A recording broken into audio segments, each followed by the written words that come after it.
Well, clear skies is right as we continue to see those triple-digit temperatures really hang out over the next couple days, definitely into this Labor Day weekend as a result of a lot of these hurricanes pushing their way through the Gulf Coast region, really messing with the upper level pattern. Right now, we're getting a good look at those temperatures across the Concho Valley. Hanging out at 100 degrees here in San Angelo. Everybody else joining us at least in those upper 90s, if not those triple digits right now. And that's going to be the case throughout the rest of the weekend, really into next week as these temperatures really start to level off. We're getting a good idea of those temperatures across the Concho Valley. Sterling City at 106, actually 8 degrees cooler than they were this time last week, but everybody else quickly hanging out in those temperatures, and that's where we're going to level off again. We're going to be cooling down by about 30 degrees tonight when that drop. We're talking about those clear skies really allowing a lot of that daytime heating to escape as we make our transition towards fall. Might not feel like it, but we're headed towards it. Right now, we're going to get a look at those dew points and relative humidity indices right now hanging out in those teens, while those dew points are really dropping down into the 40s. And that's going to continue to drop as we make our way into this drier weather. We're really watching an interesting pattern develop with this high pressure. We're talking again about that horseshoe.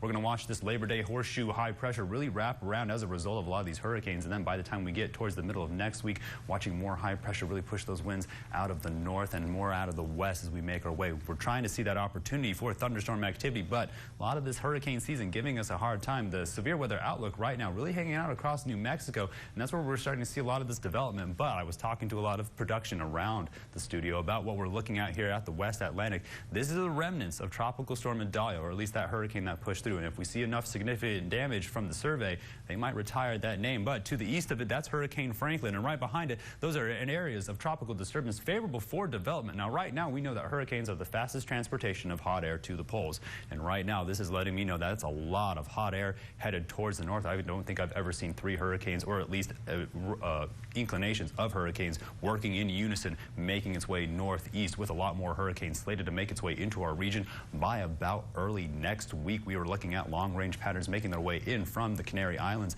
seeing favorable development for a lot of that activity, and that's what's going to continue to keep those temperatures and those conditions dry and hot here across the Concho Valley, even not seeing a lot of cloud cover because so much moisture is being wrapped around that horseshoe high pressure we were just talking about. Again, we're going to get a good look at the future cast showing us how it's going to continue to pull to the east. You're going to watch that high pressure really pull that moisture up and wrap it around, but again, it's going to pull itself up into the north around the Rocky Mountains. Very interesting developments because that cyclonic rotation is trying to make another thermal low pressure system, very weak hurricane systems that we saw earlier in the springtime, and that's going to be the case as we drop down into those mid-60s again tonight, watching that 30-degree drop before we turn around tomorrow and make another run at those triple digits. And that's where it's going to level out as we make our way through that Labor Day weekend, where we're going to continue to see temperatures hanging out in the triple digit while those lows continue to hang out in that 70 degrees. And that's where we're going to continue to level off. Not really seeing a lot of favorable activity for thunderstorm activity, but by the time we get to the middle of next week, we could see an opportunity to see a slight rain shower or 2 across the Concho Valley. Stay tuned. We'll have more after the break. You're watching KSAN News at 5.